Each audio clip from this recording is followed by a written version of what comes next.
Hello friend, कैसे हैं आप सभी लोग। जनरल स्टडी 360 में आपका स्वागत है। फ्रेंड, आज का जो हमारा टॉपिक है वो है केंद्र राज्य का संबंध। फ्रेंड, सबसे पहले तो जिन लोगों ने मेरा चैनल सब्सक्राइब नहीं किया है प्लीज़ आप लोग सब्सक्राइब कर लीजिए और बेल आइकन ज़रूर प्रेस कर लीजिए जिससे मेरा आने वाला नोटिफिकेशन आपको मिलता रहे। तो फ्रेंड चलिए आइए शुरू करते हैं आज का हमारा टॉपिक, केंद्र राज्य का संबंध। फ्रेंड, हमारे देश का जो संविधान है या हमारे देश में संघीय शासन व्यवस्था अपनाई गई है। संघीय शासन व्यवस्था होता क्या है?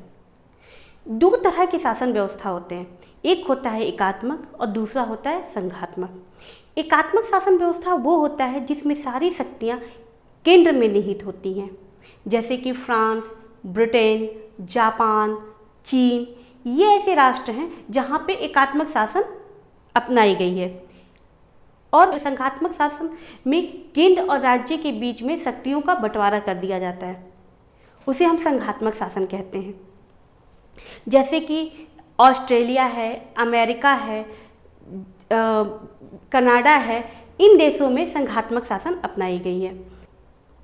संघीय शब्द का अर्थ होता है संधि या समझौता। इसमें भी दो रूप होते हैं, एकीकरण और विभेदीकरण। जब कोई राष्ट्र सैनिक रूप से, आर्थिक रूप से कमज़ोर होता है और जब वो स्वतंत्र होता है तो संधि या समझौता करके संघ बना लेता है, उसको एकीकरण कहते हैं, जैसे कि अमेरिका का संविधान। और जब कोई बड़ा राष्ट्र स्वयं में परिवर्तित होकर संघ बन जाता है, जैसे कि कनाडा, उसको विभेदीकरण कहते हैं। तो संघात्मक शासन में क्या होता है कि शक्तियों का बंटवारा कर दिया जाता है केंद्र और राज्य के बीच में, और दोनों अपने क्षेत्र में स्वतंत्र होते हैं कानून बनाने के लिए, उसे संघीय शासन व्यवस्था कहते हैं। तो जब संघीय शासन व्यवस्था भारत में अपनाई गई है तो वहाँ पे भी केंद्र और राज्यों के बीच में शक्तियों का बंटवारा कर दिया गया है। तो इन शक्तियों के बंटवारों के बावजूद ये दोनों किस तरह से संबंध के रूप में काम करते हैं, एक दूसरे के बीच में कैसा संबंध है, किस तरह से ये दोनों एक दूसरे के साथ काम करते हैं, इसी के विषय में आज हम पढ़ेंगे।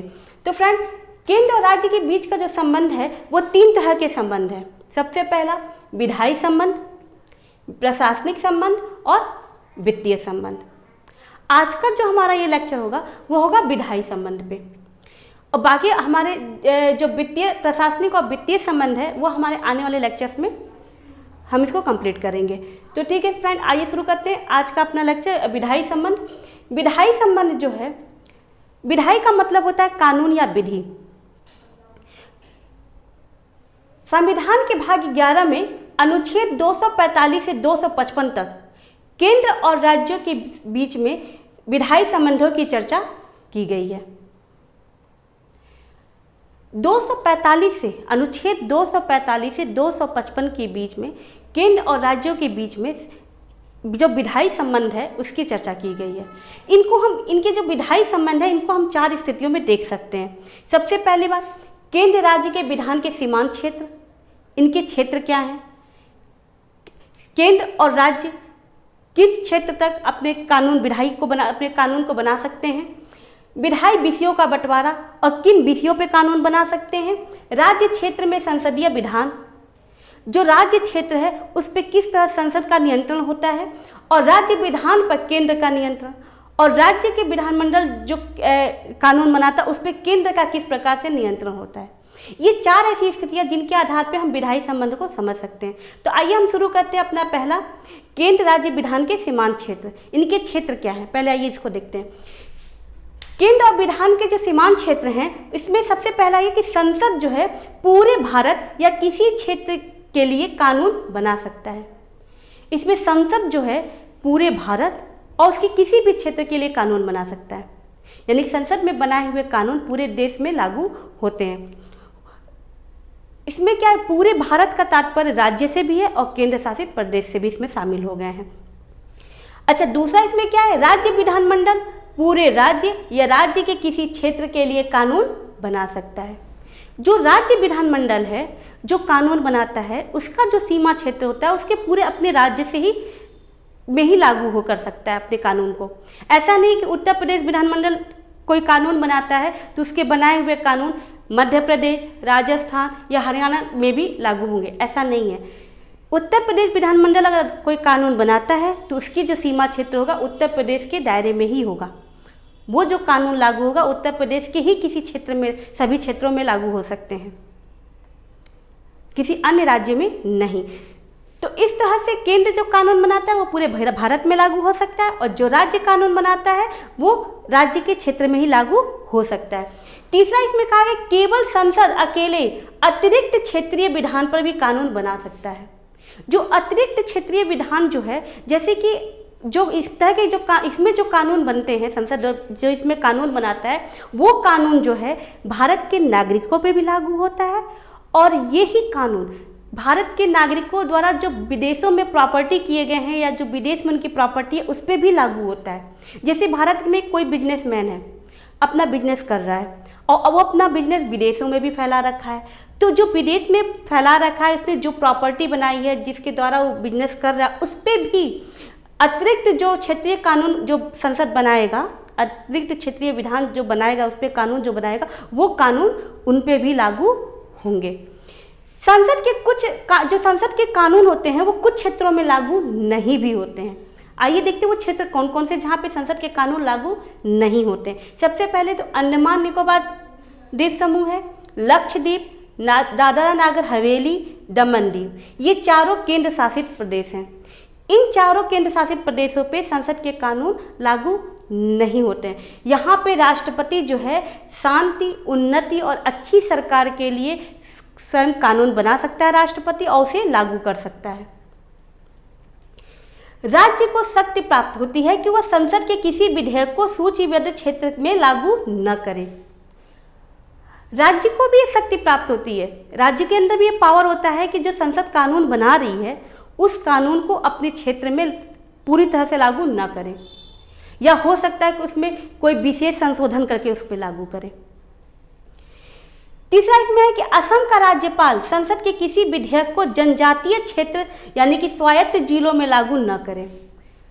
जो जनजातीय क्षेत्र हैं जैसे असम, तो वहाँ का राज्यपाल जो है कोई भी संसद द्वारा बनाए हुए कानून है अगर जनजाति के हित में नहीं है तो उनको अधिकार है कि वो उस पर लागू न करें या उसमें संशोधन करके लागू करें। इसी तरह राष्ट्रपति को भी यह अधिकार प्राप्त है कि जो स्वायत्त जिले हैं जो जनजातीय क्षेत्रों से रिलेटेड हैं, जैसे मिजोरम है, त्रिपुरा है और क्या कहते हैं मेघालय है, ऐसी जगहों पे अगर संसद का कोई कानून है जो जनजातीय हितों के विरुद्ध हो रहा है तो उसमें राष्ट्रपति उसको लागू न करके या उसमें परिवर्तन करके लागू कर सकता है। तो इस तरह से कुछ क्षेत्रों में संसद के कानून लागू नहीं होते हैं। तो फ्रेंड, सबसे पहला हमने टॉपिक देखा केंद्र राज्य के विधान के सीमांत क्षेत्र क्या क्या हैं। इसमें सबसे पहला सीमांत क्षेत्र क्या है कि संसद क्या करता है, उसकी सीमा क्या है, पूरे देश में उसके बनाए हुए कानून लागू हो सकते हैं कुछ क्षेत्रों को छोड़ करके। और राज्य विधानमंडल क्या करता है, जो राज्य में कानून बनाता है उसके जो सीमा क्षेत्र है उसके राज्य के अंदर ही है, वो दूसरे राज्यों में उसके बनाए हुए कानून लागू नहीं होते। तो आइए, हमारा ये पहला टॉपिक कंप्लीट हो गया। दूसरा टॉपिक हम देखते हैं विधायी विषयों का बंटवारा। अब भाई संसद और राज्य तो कानून अपने सीमा क्षेत्र तय हो गए कि जो इनके सीमा क्षेत्र हैं, लेकिन भाई किस विषय पे कानून बनाएंगे, भाई संसद किस विषय पे कानून बनाएगा, राज्य किस, तो इसलिए विषयों का भी बंटवारा किया गया है। आइए देखते हैं इनके विषयों का भी बंटवारा क्या है। संविधान के 7वीं अनुसूची में केंद्र और राज्य में विषयों का बंटवारा किया गया है। किस अनुसूची में किया गया, 7वीं अनुसूची। अक्सर एग्जाम में ये क्वेश्चन पूछता है, ऑब्जेक्टिव में आता है कि संविधान के में जो विषयों का बंटवारा किया गया वो किस अनुसूची में से संबंधित है, तो वो 7वीं अनुसूची से संबंधित है, यह याद रखिएगा, ठीक है। अच्छा, तो आइए देखते हैं संविधान के 7वीं अनुसूची में केंद्र राज्य के विषयों का बंटवारा किया गया है। इसमें सबसे पहला विषय क्या है, सूची फर्स्ट, जिसको हम संघ सूची के नाम से जानते हैं। दूसरा है सूची सेकंड, राज्य सूची के नाम से हम जानते हैं। और सूची थर्ड, जिसे हम समवर्ती सूची के नाम से जानते हैं। संघ सूची में जो कानून बनाने का अधिकार होता है वो होता है संसद को। संघ सूची पे संसद कानून बनाता है और इसमें जो विषय दिए गए हैं वो इस समय 100 विषय शामिल हैं। 100 विषय ऐसे हैं जिस पे संसद कानून बना सकता है। लेकिन पहले कितने थे? पहले 97 इसमें विषय थे, 97 सब्जेक्ट इसमें थे जिस पे कानून बनाता था। लेकिन अभी हम क्या देख रहे हैं? अभी इसमें देख रहे हैं कि इसमें विषयों का बढ़ोतरी हुई है, इसमें विषयों की बढ़ोतरी हुई है, इसलिए कहीं ना कहीं केंद्र मजबूत हुआ है। इसमें कौन कौन से विषय शामिल हैं? इसमें है रक्षा, बैंकिंग, विदेश मामले, मुद्रा, आणविक ऊर्जा, जनगणना, केंद्र राज्य व्यापार एवं वाणिज्य आदि। इस तरह के बहुत सारे और विषय हैं, जो 100 विषय हैं जिस पे केंद्र कानून बनाता है। और राज्य सूची जो है उसमें पहले 66 विषय थे, अब 61 ही विषय रह गए हैं। अब हम यहाँ देख रहे हैं राज्य सूची में कहीं ना कहीं कमी आई है, पहले 66 था, अब 61 ही रह गए हैं। तो कहीं ना कहीं केंद्र ज़्यादा मजबूत हुआ है राज्य की अपेक्षा। राज्य के विषयों में तो ह्रास होने लगा, कमी आने लगी है। तो इस तरह से राज्य जो है इसमें 61 विषयों पे कानून बना सकता है और राज्य सूची पे राज्य विधानमंडल कानून बना सकता है। ठीक है, इसमें कौन कौन से विषय आते हैं? इसमें जो विषय है सार्वजनिक व्यवस्था, पुलिस, जन स्वास्थ्य, सफाई, कृषि, जेल, स्थानीय शासन, बाजार इत्यादि ऐसे सब्जेक्ट हैं जिसपे ये राज्य सूची या राज्य सूची के तहत राज्य विधानमंडल कानून बना सकता है। अब आता है तीसरा, समवर्ती सूची। समवर्ती सूची जो है इस पे केंद्र और राज्य दोनों मिलकर दोनों ही कानून बना सकते हैं। उसी विषय पे केंद्र भी कानून बना सकता है और राज्य भी कानून बना सकता है। इसमें 52 विषय हैं, पहले इसमें 47 था, लेकिन अब इसमें बढ़ करके ये 52 हो गया है। ठीक है, 52 विषय उसमें हो गए। इसमें कौन कौन से विषय आते हैं? इसमें है आपराधिक कानूनी प्रक्रिया, सिविल, विवाह एवं तलाक जैसे सब्जेक्ट हैं, जनसंख्या नियंत्रण, परिवार नियोजन और बिजली इत्यादि ऐसे सब्जेक्ट हैं जिसपे समवर्ती सूची में केंद्र और राज्य दोनों कानून बनाते हैं। 42वें संविधान संशोधन में जो कि 1976 में हुआ था, उसमें जो 5 विषयों को राज्य सूची से निकाल करके समवर्ती सूची में डाल दिया गया था, जिसकी वजह से इसकी संख्या 52 हो गई और इसकी 66 हो गई, 61 हो गई, सॉरी। ठीक है, पहले क्या 42वें संविधान संशोधन जो हुआ था 1976 में, उसमें क्या किया गया था? राज्य सूची से 5 विषयों को निकाल करके समवर्ती सूची में डाल दिया गया था। अब वो कौन कौन से विषय थे? वो थे शिक्षा, नाप व तौल, वन्य जीव, पक्षियों का संरक्षण और न्याय का प्रशासन। ये 5 ऐसे सब्जेक्ट थे, विषय थे जिसको राज्य सूची से निकाल करके समवर्ती सूची में डाल दिया गया। उसके बाद इन तीनों के बाद अवशिष्ट सूची एक आती है जिसपे संसद कानून बनाता है। जो विषय इन तीनों में नहीं होते हैं उन विषयों में अवशिष्ट सूची में आती है और उन विषयों पे संसद कानून बना सकता है। उस पर सिर्फ संसद को पावर है कानून बनाने का। यहाँ एक और बात ध्यान में रखने वाली बात है, अवशिष्ट सूची जो है उसमें भारत में जो केंद्र को पावर दिया गया है, यानी संसद को पावर दिया गया कानून बनाने का, लेकिन अमेरिका के संविधान में इन्हीं अवशिष्ट सूचियों पे राज्य को अधिकार है कानून बनाने का। और कनाडा में भी केंद्र को ही दिया गया है अवशिष्ट सूची पे कानून बनाने के लिए अधिकार दिए गए हैं। तो इसीलिए कहा जाता है कि हमारे देश का जो संविधान का जो मॉडल है वो कनाडा से ही के मॉडल पे ही आधारित है। तो फ्रेंड, जो हमारे जो विधायी विषयों का जो बंटवारा हुआ है उसमें 3 सूची दी गई है, संघ सूची, राज्य सूची और समवर्ती सूची।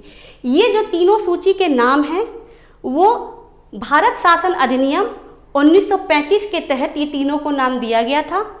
ठीक है, तो इस तरह से ये 3 सूचियों में बंटवारा किया गया। अब इनका वरीयता क्रम देख लीजिए, अक्सर एग्जाम में पूछता है। वरीयता क्रम क्या पूछता है कि इन तीनों का जो वरीयता क्रम है, जैसे कि संघ सूची, राज्य सूची, समवर्ती सूची, तो ये तीनों का वरीयता क्रम है। देखिए नहीं, ये तीनों का वरीयता क्रम नहीं है। सबसे पहले 8 नंबर पे आता है संघ सूची, ठीक है, उसके दूसरे नंबर पे आता है समवर्ती सूची और तीसरे नंबर पे आता है राज्य सूची। समवर्ती सूची इसलिए दूसरे नंबर पे क्योंकि जब कभी भी केंद्र और राज्य इनमें दोनों कानून बना सकते हैं, लेकिन जब इन दोनों में किसी बात को लेकर टकराव होता है कानून को बनाने, जैसे किसी एक सब्जेक्ट पे दोनों ने कानून बना दिया और इन दोनों के बीच जब कोई टकराव होता है तो उस पर केंद्र प्रभावी होता है। जो केंद्र का कानून होता है उसी को मान्य किया जाता है। हाँ, इसमें एक अपवाद भी है।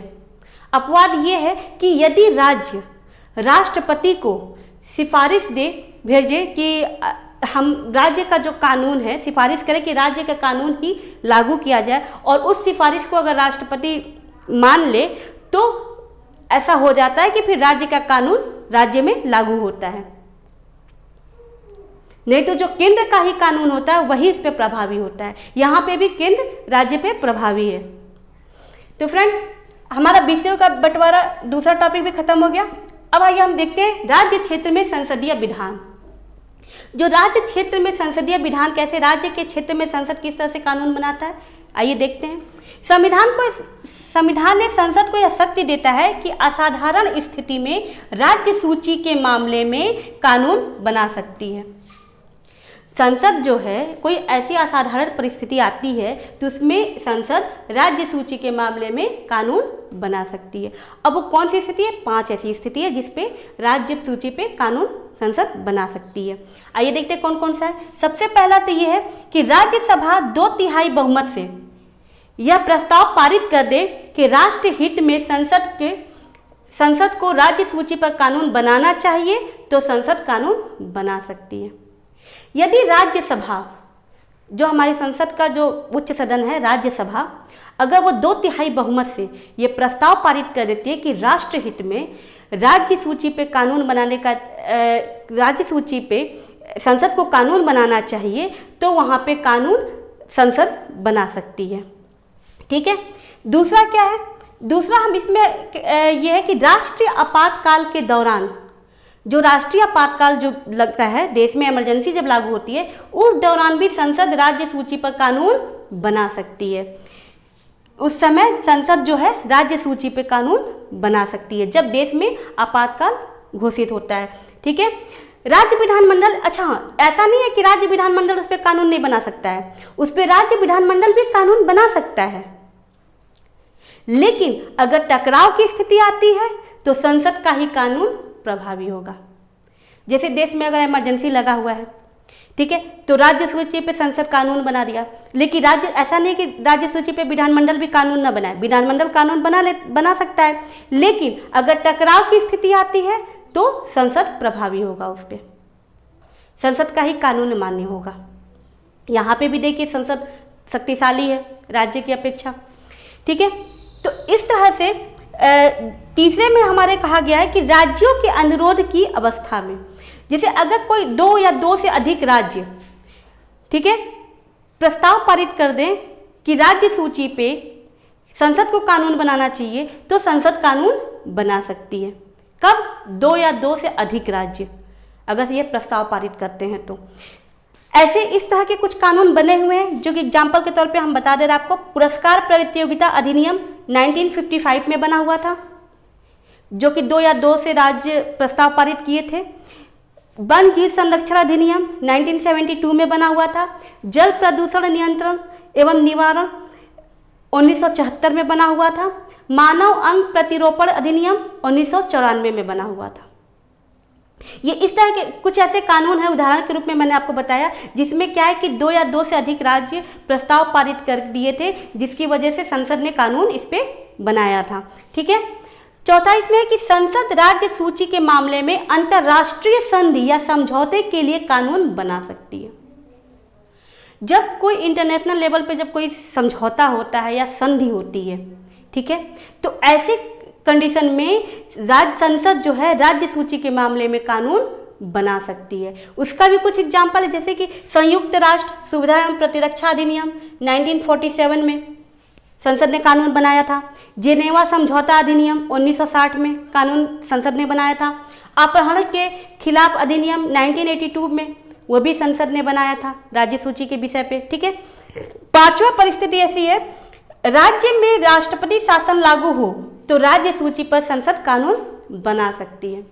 अगर राज्य में राष्ट्रपति शासन जब लागू हो जाता है तो ऐसे में क्या होता है कि राज्य की जो सारी शक्तियाँ होती हैं वो केंद्र में राष्ट्रपति के हाथ में आती हैं। तो ऐसे में क्या होता है कि राज्य सूची पे संसद कानून बना सकती है। तो 5 ऐसी स्थितियां जहां पे संसद राज्य सूची पे कानून बना सकती है।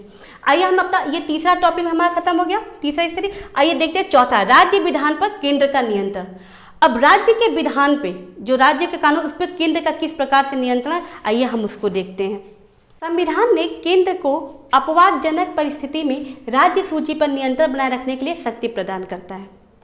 संविधान जो है, कुछ ऐसी परिस्थितियां होती हैं जिसपे राज्य सूची पर नियंत्रण बनाए रखने के लिए उसको शक्ति प्रदान किया हुआ है। किसको? संसद को। आइए देखते हैं वो परिस्थिति कौन कौन सी है। राज्यपाल, जैसे कि हम सभी जानते हैं कि राज्यपाल जो होते हैं वो केंद्र के प्रतिनिधि होते हैं, एक तरह से एजेंट का काम करते हैं राज्य के अंदर, ठीक है। तो राज्यपाल कुछ प्रकार के विधेयक को राष्ट्रपति के संस्तुति के लिए सुरक्षित रख सकता है। राज्यपाल के पास जब कोई विधेयक आता है राज्य विधानमंडल का, तो वो क्या करते हैं, उसको राष्ट्रपति की संस्तुति के लिए सुरक्षित रख सकते हैं। ये राज्यपाल के पास पावर है, ठीक है। दूसरा है, राज्य सूची से संबंधित कुछ मामलों पर विधेयक सिर्फ राष्ट्रपति की पूर्व सहमति पर ही लाया जा सकता है।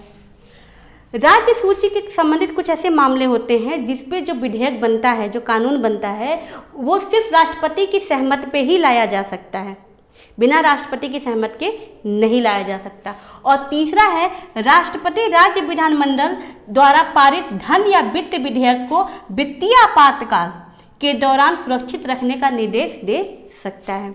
अगर देश में कोई इकोनॉमी इमरजेंसी लागू हो जाए, जैसे कि वित्तीय आपातकाल, अगर जो कि अभी तक लागू नहीं हुआ है, अगर कभी वित्तीय आपातकाल आ जाए, तो ऐसे सिचुएशन में राष्ट्रपति क्या करता है, राज्य विधानमंडल को जो धन या वित्त विधेयक जो हैं उसको सुरक्षित रखने का निर्देश वो दे सकता है। तो इस तरह से 4 ऐसी स्थितियां हैं जिसके आधार पे, ये 4 ऐसी स्थितियां हैं जिनके आधार पे केंद्र और राज्य के बीच जो विधायी संबंध को निर्धारित किया गया है। अच्छा, केंद्र का राज्य के ऊपर इस कदर से, मतलब जो केंद्र जो राज्य के ऊपर जो नियंत्रण बनाए रखता है, वो क्यों इस तरह से बनाया गया है? वो इसलिए बनाया गया, अगर बाय द वे केंद्र राज्य पे नियंत्रण नहीं होगा तो हो सकता है कि राज्य निरंकुश हो जाए, जो नागरिकों के हितों के लिए सही नहीं है। इसीलिए केंद्र को ज़्यादा प्रभावशाली बनाया गया है राज्य की अपेक्षा। तो फ्रेंड, आज का जो हमारा ये टॉपिक है यही समाप्त होता है। Thank you so much. Please मेरे चैनल को सब्सक्राइब जरूर कीजिएगा और लाइक भी कीजिएगा। Thank you.